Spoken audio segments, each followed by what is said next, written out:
All right. Hi, my name is Marcella Maxfield. I'm senior editor here at Stanford University Press. Welcome to our virtual event for Equity in Science, Representation, Culture, and the Dynamics of Change in Graduate Education. Author Julie Posselt will be in conversation with Professor Gabor Basri and Professor Natasha Warikoo, discussing her book about the need for equity in higher education and STEM disciplines specifically, as well as the particular strategies and challenges that are a part of that process. This feels like an especially important moment to be talking about the legacies of inequality in our social institutions and how to overcome them. So I'm very much looking forward to this conversation. With that, I will now introduce our speakers. Julie Posselt is Associate Professor of Higher Education in the University of Southern California, Rossier School of Education, and was a 2015 to 2017 National Academy of Education Spencer Foundation Postdoctoral Research Fellow. She was the recipient of the 2018 American Educational Research Association's Early Career Award. Gabor Basri is Professor Emeritus of Astronomy at the University of California, Berkeley. Over the course of his career, he has published hundreds of papers and received numerous honors for his research. His extensive work on diversifying STEM and the Academy led to his becoming the campus's founding Vice Chancellor for Equity and Inclusion from 2007 to 2015. And Natasha Warikoo is Professor of Sociology at Tufts University. She's the author of the award-winning book, The Diversity Bargain and Other Dilemmas of Race, Admissions, and Meritocracy at Elite Universities.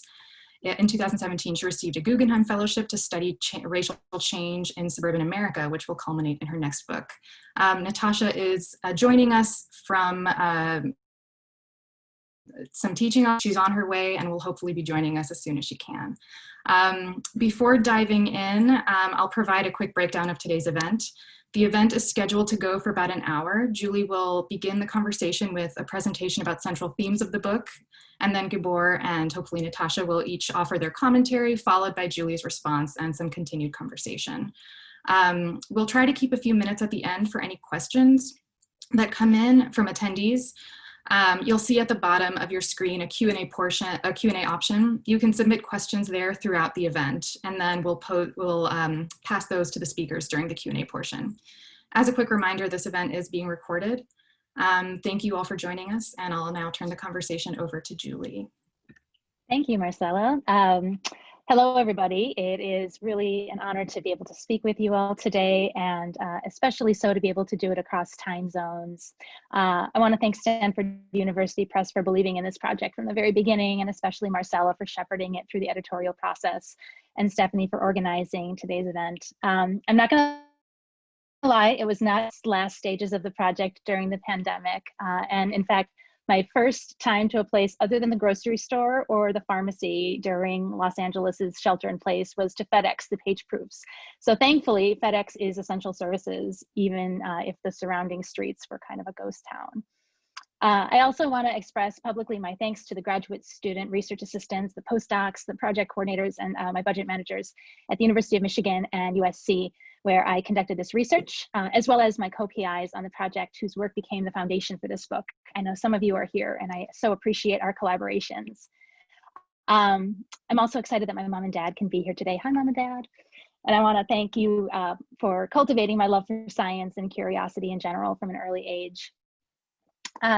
Before we can hear Gabor and Natasha's comments on this, I've been asked to comment a little bit about the origins of the work, some of the key themes, and without giving any spoilers away, offer a few of the implications. So I'll start with the origin story, because that's always an interesting part, right? Anthropologists have known for a long time that if you want to study a culture, one of the best places to look is on how people are trained into it and socialized into it. And it's because in the socialization process that people learn what behaviors and thinking are valuable, what rules are expected of members, and what's just plain out of bounds. So we describe these in sociology as symbolic boundaries. So in order to understand cultural foundations of inequalities in science, which is sort of the big umbrella that this work is situated within, I wanted to look at the cultures of graduate programs where people are being socialized, this next generation of scholars. And to understand any sort of prospects for change in that culture, I paid attention to how the boundaries on typical practices surrounding how people are being selected and served are being negotiated. Now, I'm definitely not the first person to make a call for cultural change within the disciplines of the sciences as a means of addressing inequality. In fact, this was one of the major conclusions of a 2019 report by the National Academies. And in my observations, so widespread is the awareness of a need for change in the science that a lot of people want to be associated with contributing to it. The trouble is, the disciplinary cultures that we're talking about don't systematically enable people to understand what culture is, much less how to recognize it or when it's becoming a barrier, and certainly much less what to actually do about it. Cultures, not only in science, but also within the humanities and social sciences, are like water to a fish. It's essential to our existence, but most of the time we just totally take it for granted unless we somehow are able to step outside of it. And certainly we see that in graduate school, as students start to settle in and make the disciplines their homes, they stop noticing how the disciplines literally are disciplining their behavior and their thinking and their ways of operating. In fact, the Latin of the word discipline is to train. And indeed, we are trained into bounded ways of thinking and behaving through graduate education. So the culture itself becomes a barrier to change because we don't even notice its operation around us. And so I've become attentive to the fact that our systems are so good at training us in narrow research expertise that it's normal for people to leave as experts in their field, PhDs and other doctorates, without even the most basic professional skills in things like teaching, mentoring, project management, activities that are really important to just carrying out academia and that are also necessary to improving it. Now, I was motivated to conduct this research in the course of deeply studying admissions because I came to see that any progress that we might think about making by improving the justice or fairness of admissions would be limited if we weren't also paying attention to the quality of the mentoring, teaching, and recruitment practices that we were using. You see that the same mindsets that affect admissions affect how we engage with students who do enroll. And there are feedbacks between the quality of the climate that students feel and those same students' willingness to recommend the program to prospective students who have been admitted. All of this is racialized and gendered in ways that scientists and other scholars also are not necessarily well trained in having open conversations about. And this lack of ability to talk openly about race and racism, sex and sexism is part of the cultural barriers to change. So I was motivated to think about graduate education from a complex systems perspective when I started to see these feedbacks and dependencies, and to conduct research into the ways that the practices of organizations were where they were making progress in enrolling and graduating more diverse groups of students. So my goal was basically to use case studies which selectively choose on the dependent variable, in this case change, in order to learn from outliers. And thanks to support from the Spencer Foundation, as well as the National Science Foundation, I've been working since about 2014 with a variety of different departments and disciplinary societies who are actively working to improve diversity, equity, and inclusion. Now, in keeping with a complex systems approach, I intentionally was looking at things at a few different levels of analysis. One of the first chapters of the book is about micro-level interactions that occur within a single geology course. There are also a few chapters dedicated to meso-level practices and policy changes within PhD programs in chemistry, psychology, and physics. And then I also was looking at field-level changes by disciplinary societies in astronomy and physics. And it's my argument that we have to contend with racialization at all of these levels and recognize how the micro is helping to inform the everyday practices and how those everyday practices can quickly become embedded within the structures and policies in ways that then disciplinary societies are ultimately going to have to contend with as well, because they are conveners and in some ways they reflect back the community. Now, an exciting part of this work for me was the theoretical work. And as a result of the close work that I was doing within the fields of astronomy and physics, I came to learn a little bit about quantum theory and how it's being thought about within the context of the social world. And so I've worked to help interpret this with respect to organizational change. And this is a fun task in part because a lot of the established theories for organizational change are predicated on classical dynamics. They believe that if you know certain things about an organization, that you can predict its future and where it's going. But what quantum physics gives us is a language for understanding the power of small events to incorporate ripple effects down the road. It helps us to see how people are entangled within complex webs of realities that they may or may not be aware of. and also what it really takes to coordinate change, that we can't just rely on these small things, that it does take some bigger picture. So one of the key aspects of this is that scientists are actually part of the phenomena that they study by virtue of their designing the measurement instruments that they use to collect what they think of as objective reality. But similarly, applied to thinking about change, we can think of scientists as being part of the communities that they're working to change, and that they are influenced by some of the same norms that are causing problems within their communities. And so for academic departments and disciplines, just like other organizations in America, life inside the organization often reflects some of the same inequities, the same dynamics of exclusion and power that are present out there in society. Now, because of the very inequities that they're working against, a lot of these efforts tend to be led by white men who have been sheltered from the very everyday realities of sexism and racism. And because they're scientists, they're less likely to have the vocabulary and knowledge of the social sciences that might be helpful to them. So in these spaces that I examined, there was a lot of working across both disciplinary and social boundaries, where scientists were engaging in equity and inclusion work. There's a lot of learning, especially on the part of those with historically privileged identities.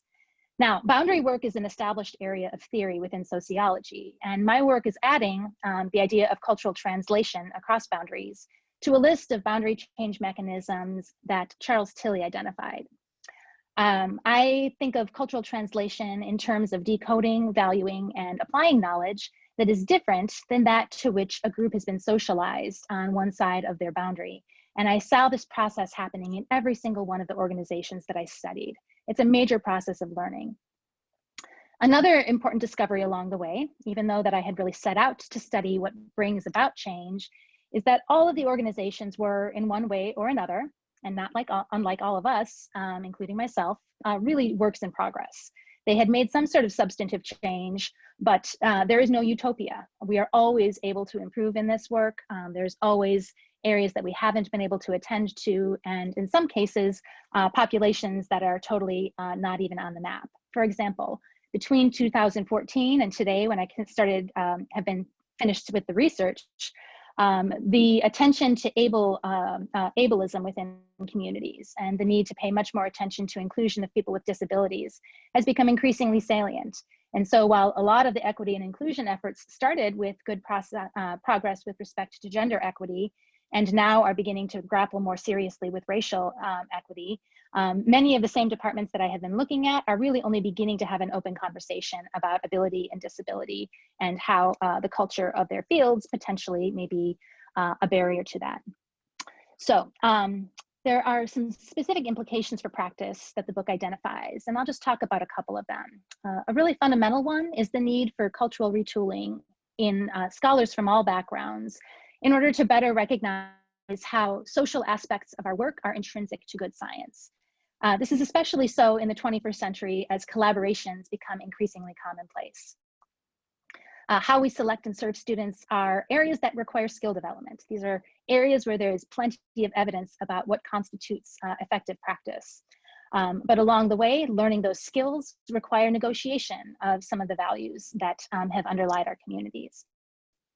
Another implication is that if we're really serious about improving equity of our disciplines and departments, we can think of actually using the socialization function that graduate education has more purposefully. We can think about improving socialization of graduate students as an intervention in the future of our disciplines. But meanwhile, we can't just hold it to junior scholars. We have to also be holding ourselves and one another accountable to improving how we select and serve the next generation. So in conclusion, when I find change happening, it's through a combination of forces. It's top down in terms of improved coordination of efforts, more thoughtful management, better budgeting in terms of the resources that creating equity requires. And I'm really glad that Gabor is here to talk about that from his perspective. It also takes bottom-up change, listening more thoughtfully to groups who have been historically marginalized within our communities. And all on top of that, what I call inside out change, being willing to think much more seriously about our own place and simplicity in systems of oppression that have been operating with or without our realization. And where people are collectively engaged in all three of these types of work, you have much better prospects for not only closing gaps and having this sort of be a one-time event where you can see that lines or bar graphs look like reduced disparities are present, but much better prospects for keeping them closed over the long term. So I will leave it there and turn the floor over to Gabor and Natasha. Hi, everyone. My name is Gabor Basri, and I have had the pleasure with working with Julie directly on one of these projects that is mentioned in the book. It's been pretty eye-opening for me to look at this work from the point of view of a sociologist, anthropologist, to essentially be feeling a little bit like a study subject, reading about the things that I, as a scientist, wasn't particularly aware of. I mean, I think a lot of the points Julie makes about the underlying dynamics in a culture and in a society and in a department and a university are things that are certainly true and correct, and yet a lot of people aren't in touch with them. And so I think the book is valuable for folks like me from that point of view. I came to the work kind of organically over a long period of time.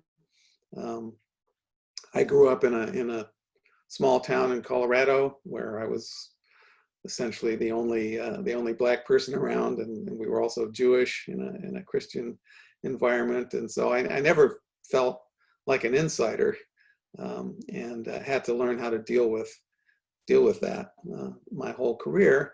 And as time went on, I came to recognize that if I wanted to help change science, first I had to operate from a position of credibility. And so I spent a lot of time just doing astrophysics. But as my career progressed, it became clearer to me that I could see the sort of some of the underlying dynamics present, and B, I got in an increasing position where I might in principle be able to do something about it. And part of that, of course, is finding allies among the other folks there. They didn't have the same experiences I had, but they did have a sense of justice, and they could be made to see some of those invisible things that are present. They're sort of brought out in the book about the way the culture operates, things that people take totally for granted. For example, one of the things we worked on is the language in ads. So language from science departments in Berkeley inviting people to apply often would say, well, you should apply to Berkeley if you think you're really great, because this is a really great place. And I don't think people had any perception of how that might be read by someone who was in an excluded population, or what effect it would have, and just the changing in that kind of language sort of brought immediate visible effects to who was applying. And I had to approach the issue from a point of view that people that I was working with could sort of relate to.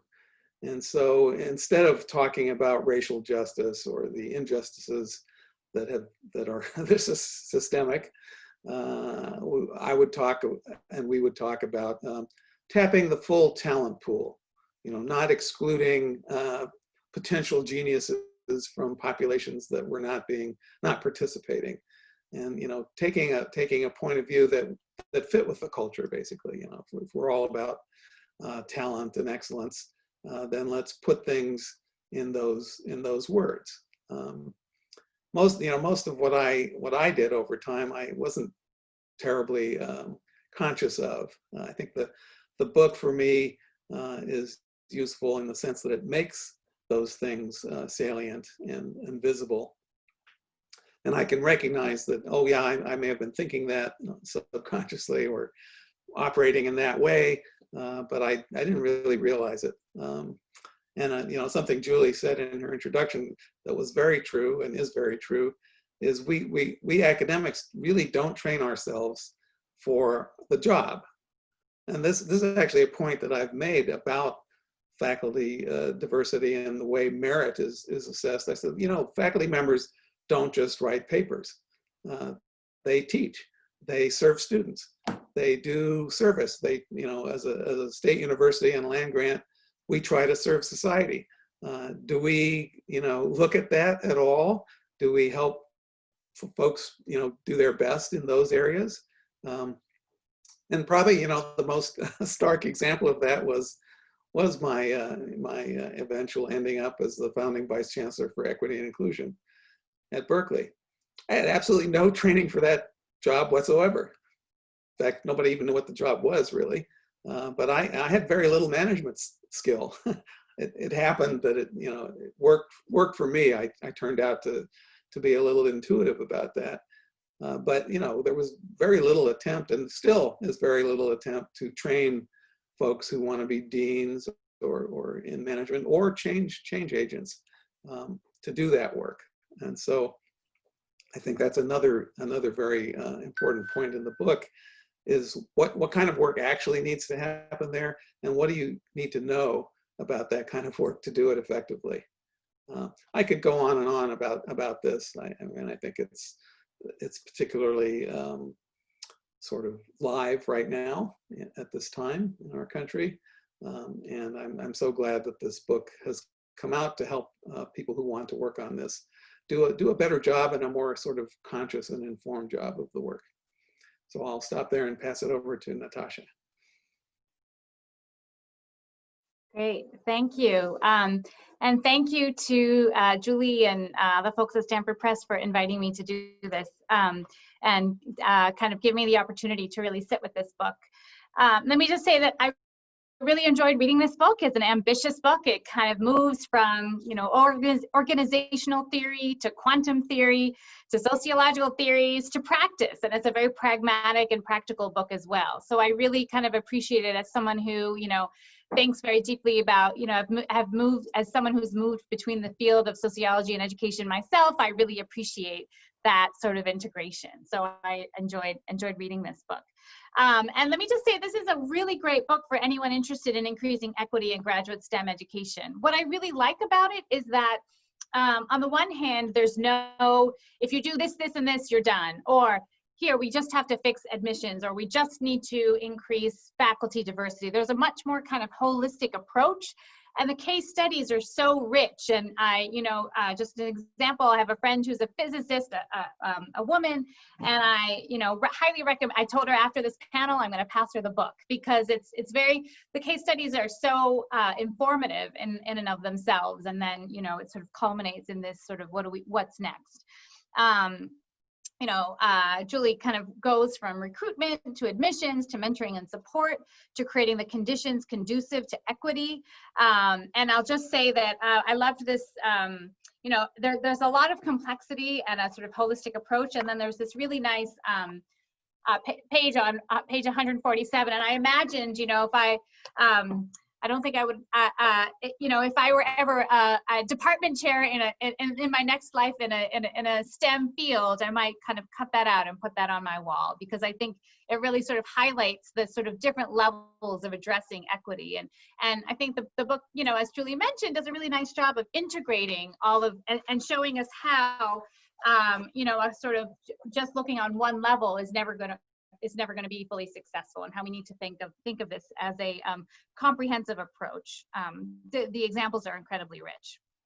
I also appreciated the sort of look at different disciplines within the sciences and how they're very different cultures. You know, doing field work is very different than being in a theoretical field, for example. And there are different kind of issues. The ways that racial diversity and gender kind of play out in different fields was also sort of a piece of the story. So I really felt, you know, there's always a hard balance in a book between describing the particularities of our cases and the sort of making these generalizations. And I found that really done really well in this book.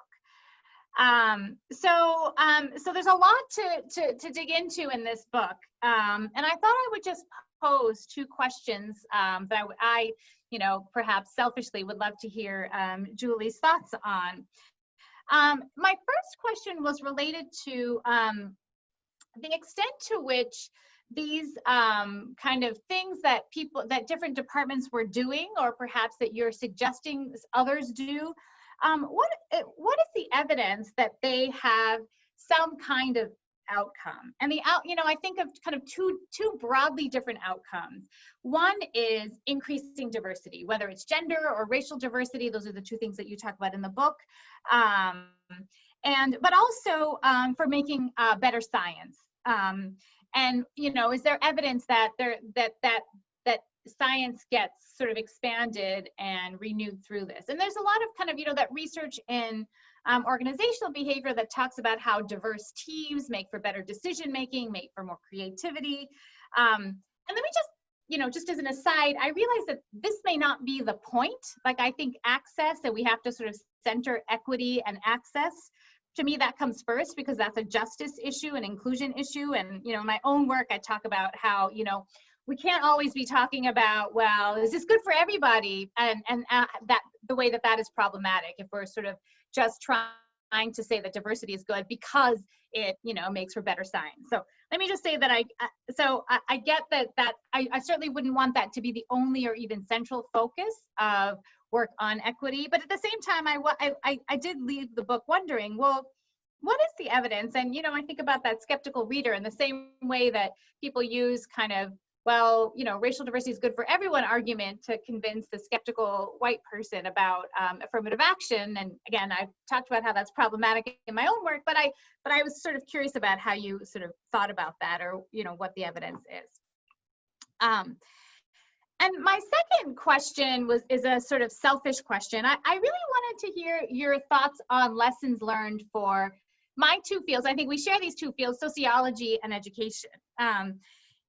I think in the field of sociology in particular, we're sort of in this moment where there's a lot of contestation around how to think about race and racial inequality and racism in particular, and very different ways of understanding racism. And that gets tied into racial diversity as well. And just, in terms of gender, I think, obviously a lot more women in the field of sociology. Certainly education is dominated by women, not always in those kind of top tenured positions, full professor positions, but I'm just curious how you either think about lessons from this research for those two fields that you know very well, and also perhaps the reverse. Are there lessons from the field of education or the field of sociology that you think would be informative, just from obviously you haven't done the same kind of research in these fields besides your own kind of personal experience, but any kind of things that kind of make you think that you thought about perhaps as you're doing this field work, like, well, why don't they do this the way we do this here, or something like that? So those are the two questions I'd love to hear your thoughts on. But let me just say to anyone who hasn't read the book that I highly recommend it. And there's a lot to dig into. I think whether you're a scientist thinking about equity in your own field, or a sociologist interested in kind of graduate education, that is a lot. It's a great, rich book and really fun read. Thank you. Those are great questions to ask. I'm excited to have this conversation.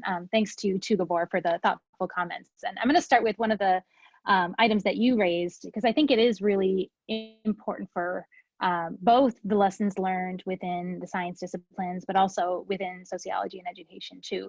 And it's this big question about what is the work that we're actually training people to do in graduate education, and what does it look like to embed training for that work in our advanced degree programs. I think a lot of the muddiness comes from, there's actually a wonderful book edited by Patty Gumport called The Research Foundations of Graduate Education. And core of that book is to argue that we do graduate education as a means of advancing the disciplines. And there's other great work that has been published in the last 10 or so years about doctoral education as the formation of disciplinary stewards. And all of that is predicated on the idea that we are basically, as advanced degree holders, heads, that we do brain work, that we are not actually professionals. I think as long as graduate education, though, stays in a world of focusing narrowly on research expertise, we're going to work that institution out of existence, because we can see that there's been huge changes in the job market for PhDs over time. Right now, I think the numbers are something like 1 in 12 PhDs goes on to become a tenure track professor or something like that. But PhDs are pretty well employed outside of a few disciplines within the humanities. So there's this tension between high employment for PhDs and narrow training of PhDs for work that is not necessarily well aligned to the jobs that they go out and do. So insofar as we're having an open conversation about, well, are we actually training people within our disciplines to be able to recognize the need for how to improve it, or even just to engage in the social dimensions of it? I think it's linked to this broader conversation about we're at a little bit of a tenuous point for graduate education nationally. And are we training people for disciplinary stewardship and for their research expertise exclusively? Or are we training them to be, as some organizational scholars have said, to be like the professionals of professions, and to have kind of this uber disciplinary professional expertise? So I think that's kind of an open conversation that's in play, that I encourage people who work within disciplinary societies to really think about, and to engage their department heads, their PhD program chairs in discussing. But my argument would be, obviously, as the result of this research, that one aspect of training that's long gone underattended to is the need to recognize how our ability to relate to one another as human beings is implicated in our ability to do good scholarship. And I think this ties nicely, Natasha, to your question about what's the evidentiary base. And you brought up the research around diverse teams producing more creativity, often cited more. They are better at problem solving. The other side of this, though, is that faculty-student relationships are like the #1 predictor across a wide variety of fields and studies in terms of explaining who completes their PhDs. So it's kind of a misperception out there in the community that academic problems explain who doesn't make it in grad school, that some people are just not good enough to make it. But instead, the best evidence suggests that it's non-academic factors that explain why people don't complete. And in particular, people from minoritized backgrounds are much less likely to complete when they experience what they perceive as a negative climate, when they have hostile or incapable mentors, when they're not receiving the support that they were expecting to receive.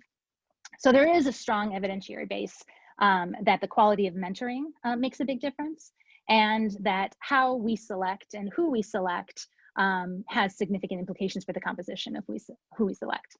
I'm involved in a big study right now that's looking at how consideration of different factors in the admissions process is associated with different outcomes in terms of who is ultimately admitted and enrolls. And that's both in a project that I'm leading, as well as in supporting other projects.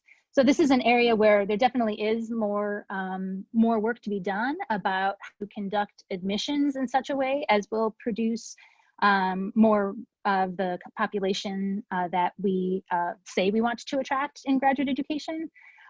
But my guess is, based on my research at least, is that it's not in places that are optimizing only one area of practice, whether it's mentoring, whether it's admissions, whether it's recruitment, but when they're attentive to how those areas of practice intersect with one another.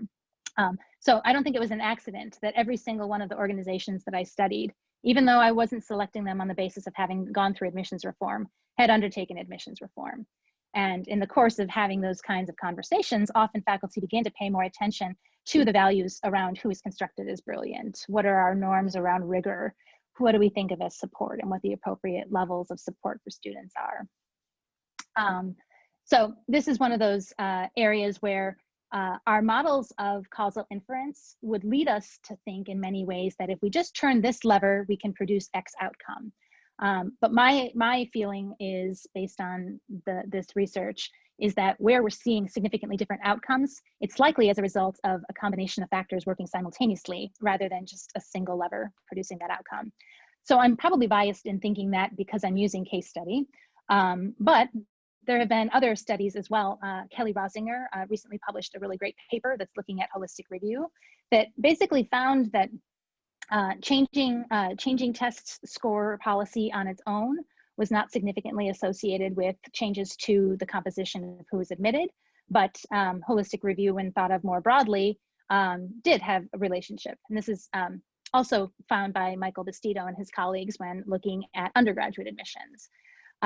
So like any kind of tool, you know, policies are tools. And I argue in the book actually that we need to be able to start thinking about those tools that we are using without thinking of them as tools, and to recalibrate them for the purposes of equity. And part of that is recognizing that it's not the tool that makes the difference, it's how it's actually used and how it's implemented. That's consistent too with a lot of policy research.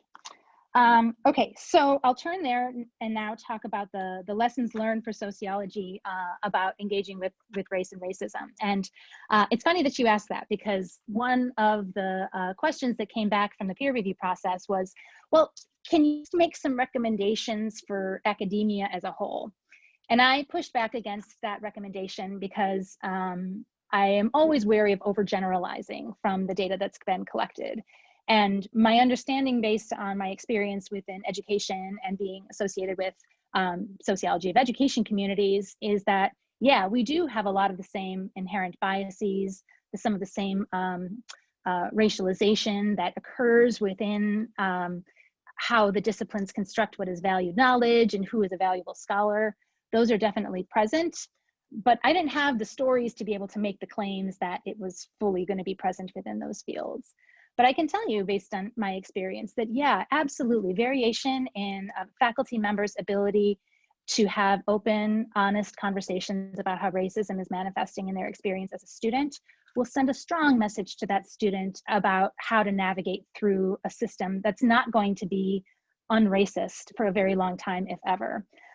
So for example, whether you're an astrophysicist or a sociologist, your ability to be racially literate as a mentor will go a long way to being able to serve students from diverse backgrounds. And obviously, and Gabor, I'm glad you made this salient, that like your point of view as a person entering the academy will go a long way too to explaining how you can engage in these conversations as well.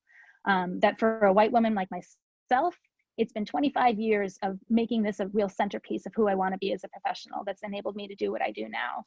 And it's a process that I continue to learn in. And for people who have had X years of experience as a woman of color, as they enter the academy, all of that lived experience becomes part of their perspective as well. So I think a key lesson for sociology and education is that positionality matters, and the lived experience that you have when you become a scholar will affect your ability to engage, whether your background is one that is present within the central part of the discipline presently or not.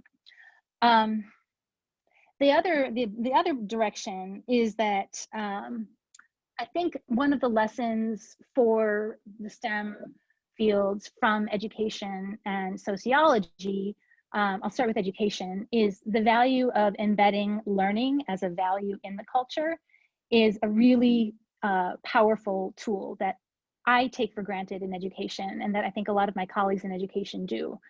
One of the chapters in the book compares the next door neighbors of physics and astronomy with respect to their cultural efforts to change. And I make the argument, and Gabor, maybe we can talk about this if you're interested at some time. There is a little bit of a tendency I observed for there to be a managerial culture within how the American Physical Society was engaging within its equity efforts. And there was more of an advocacy culture in how the American Astronomical Society was doing it. And other people who have studied organizational cultures have identified a few other types, one of which is developmental or a learning-based culture. And basically what that learning-based culture enables is a process of continued growth. And I think that making it normal to not have to be an expert in everything, making it normal that learning is desirable as opposed to a sign of weakness, is something that's really valuable, and I would love to see more of in STEM, because I think that value on mastery and brilliance and inherent got-itness can lead some people to think that the need for learning is somehow an indicator of weakness. Last thing that I'll mention, what do I think STEM folks can take from sociology? Oh my goodness, there's so much. I mean, an appreciation for context is probably one of the most powerful things that, you know, if there's a single mantra within sociology, it's that context matters. And I think for more scientists to appreciate how their work is itself a context would enable them to see more of that water in which they're swimming, as opposed to thinking of it just as being given or what is. So I'll leave it there, and it looks like we have maybe a few questions. Yes, we can turn to questions from the attendees now. If that sounds good. Or discussion, whatever you recommend. Yeah. Well, if there's things to discuss, I think this would be a good moment to do that. Yeah.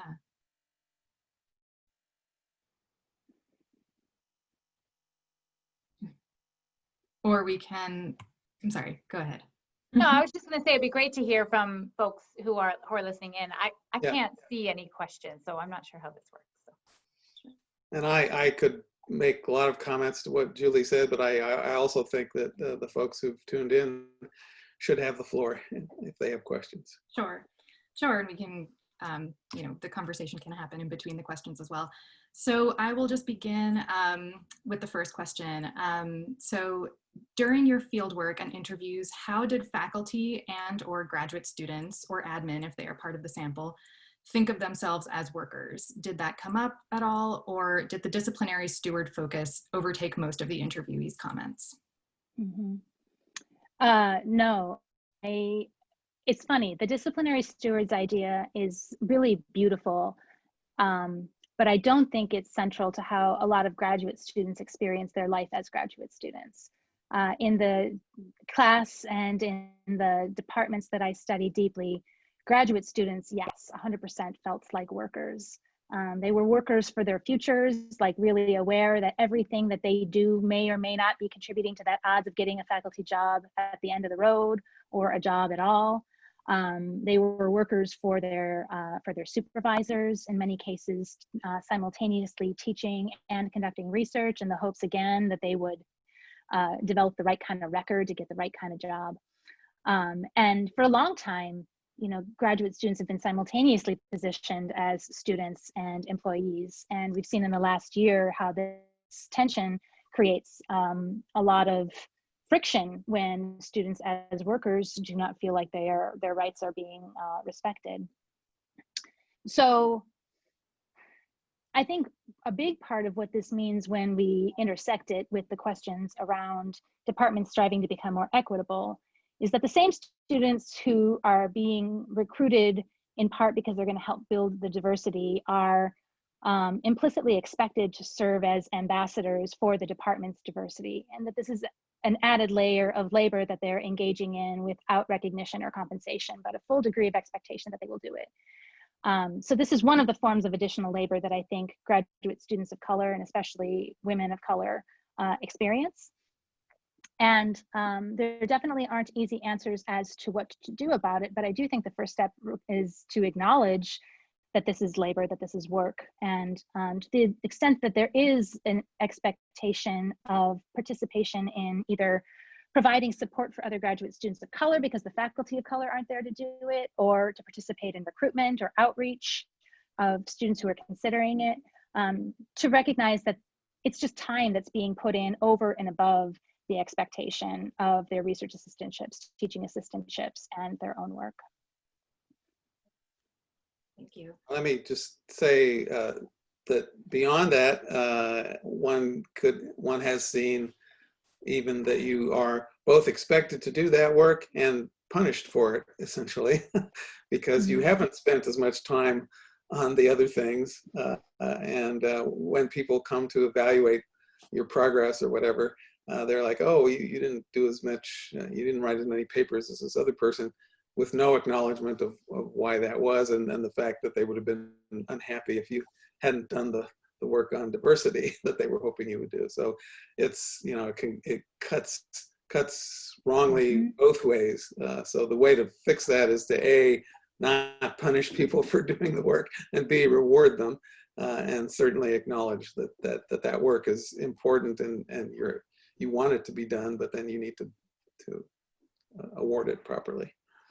Yeah, I think that's a big part of a broader need that I hear increasing awareness of, to recognize that academic work must involve this, and that it has to be part of the incentive structure as well as the reward systems in order for it to not be carried out, but to be valued. And there's a long history of research on the cultural taxation and disproportionate service burden that women, and especially women of color, experience. And you know, one of the reasons that people will walk away from an academic career is an appreciation for this kind of activity and recognition that it's not currently being valued. And so in the long term, part of the culture change that the Graduate STEM Education for the 21st Century report recommends is to really start to build into the incentive and reward structures within academia, the time and expertise and labor that it takes to carry out work that's associated with advising, with outreach, and more. Thank you. And so I have another question that I think is, there may be a little bit of overlap with some of what's come up already. Have you seen relevance of hiring and promotion practices of faculty in your case studies as shaping the grad student experience? Mm-hmm.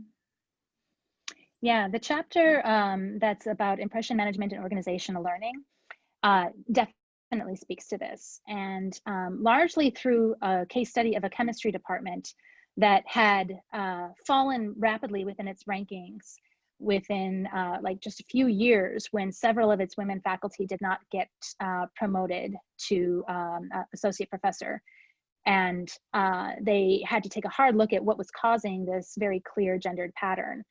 And by collaborating with an advance program, which is a federally funded NSF program to look at institutional factors associated with gender equity in the professorate, they were able to recognize that how they were framing women's faculty roles within the department, how they were sending cues about the normalcy of family as part of being in academic life, all kinds of different ways that the department had been highly gendered. And by effectively changing the department's reputation with respect to gender on the faculty, they did two things. One, they had a critical mass of people whom prospective students thought as potential role models, but also they got much better at the change process. And so they became much more confident changing their graduate admissions, recruitment, and mentoring practices because they had just done the same thing with respect to the faculty. So this is a really nice example of what we call double loop organizational learning, where not only did they make changes to policy and practice, but they kind of interrogated the assumptions for the way that they had been doing things before. And this had positive ripple effects for graduate students and the composition of the grad student community. And interestingly, this is a little bit of a spoiler, but this was a department that had really gotten quite good with paying attention to gender dynamics. And when I finished the data collection, they were just beginning to more seriously pay attention to how they could leverage the confidence and learning that they had done with respect to gender to pay more attention to racial dynamics within the department. So a nice example, again, of work in progress, where there's always more to be done. So we did get a couple questions that are coming on the end of the discussion of rewards. So maybe I'll just ask those and to extend that conversation. So one is, let's say we put in place rewards for those who take part in the DEI initiatives. How would one or the institution, department, et cetera, ensure that people are genuinely interested and committed to contributing to the culture change versus, I'm just being there for the reward? I don't know, Gabor, if you want to speak to that at all. I would like to speak to that. UC is ahead of that, yeah. Yeah, so at the University of California, this was one of the first things I got involved with, was to put language into the academic personnel manual for faculty about the reward structure. And the arguments have continued ever since around how does one evaluate this? And my answer is always the same way we evaluate everything else that the faculty do. You can make an argument, that something is quality work or has had the intended effect or whatever. You have to make that argument around research, and you make the same argument around DEI work. Then there was a period where, yes, the language was in the academic personnel manual, but nobody paid any attention. But as leadership, started getting on this more, more attention was brought to it. And finally, it became part of the sort of online BioBib for faculty every year. There was a box, that said, here's where you can tell us what you've done about this. And, what the evidence is that that was something good to have done.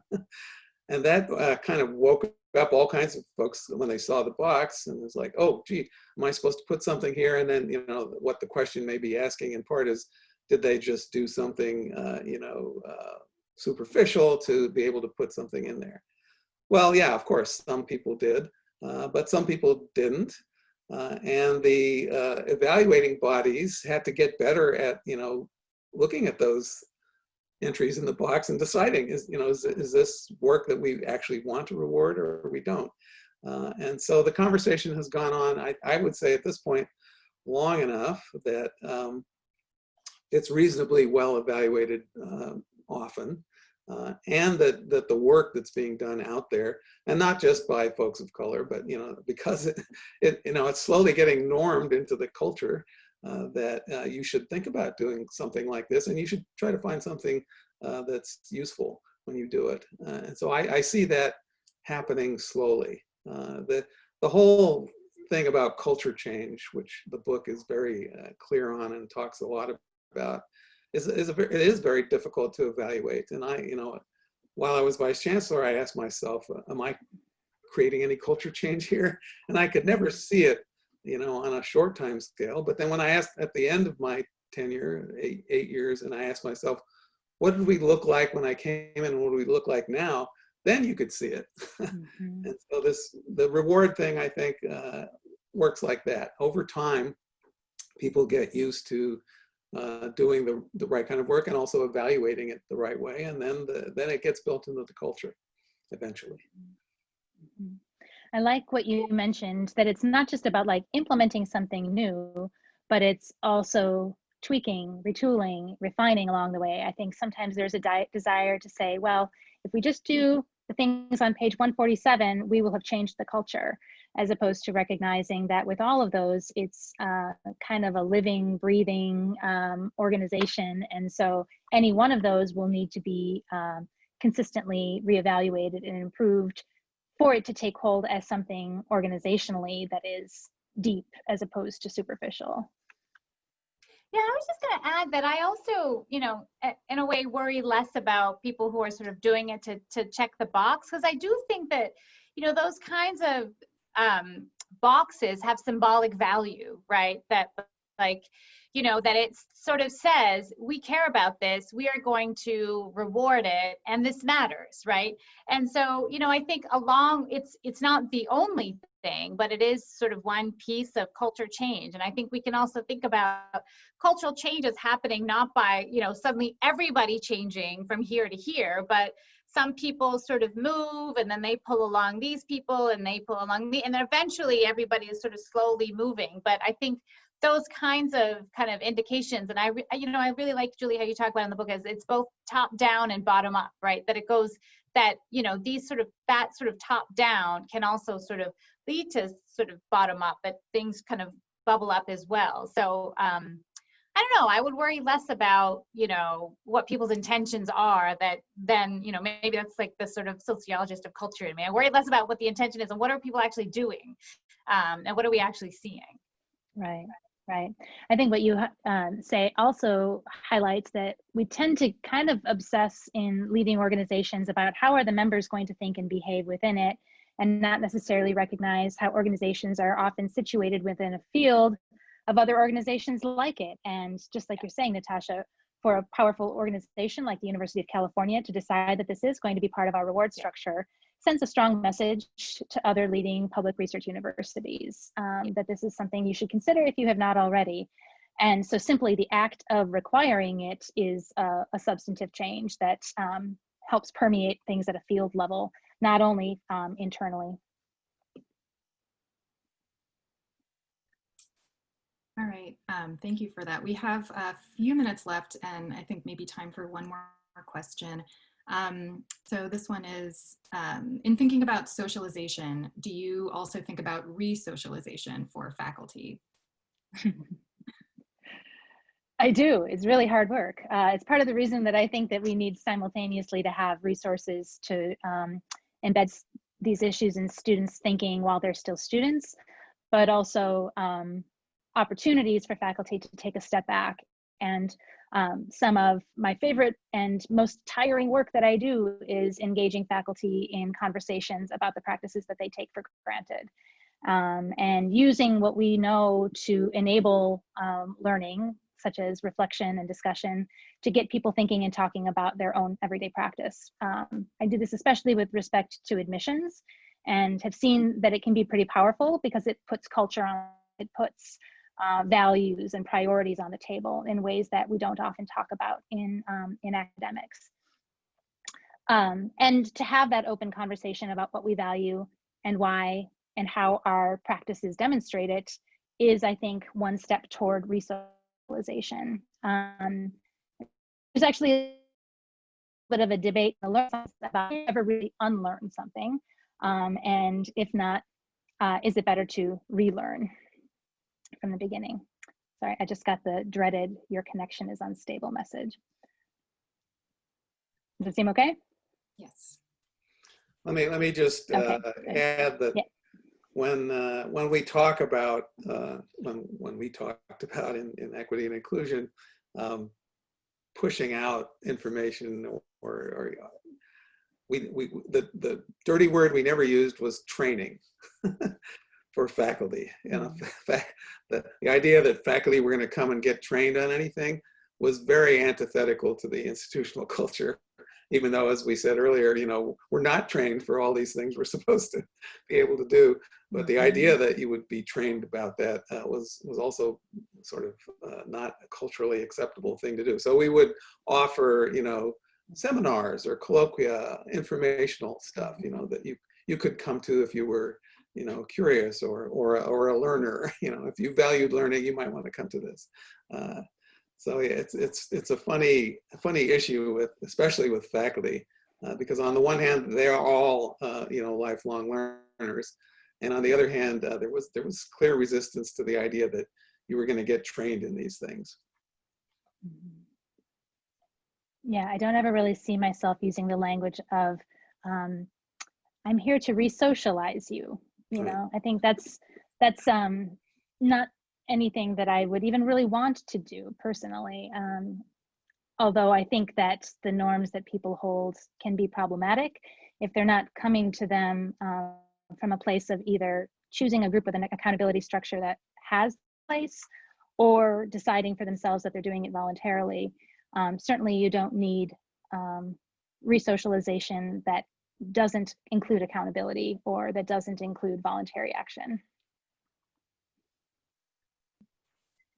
Well, thank you so much to everyone for taking part in this conversation. We are in the last couple minutes of the event. I know we have a few more questions that we were not able to get to, so there will be a follow-up blog post that addresses some of those questions, so stay tuned for that. And you know, again, thank you for everyone to everyone for joining us for this event, and especially to our three speakers for sharing this really important conversation with us. We'll be making the recorded event available as soon as possible through our social media channels, and Equity in Science is available for purchase on our website. Remember to use the code found in the invitation for today's event for a discount on the book. Thank you again.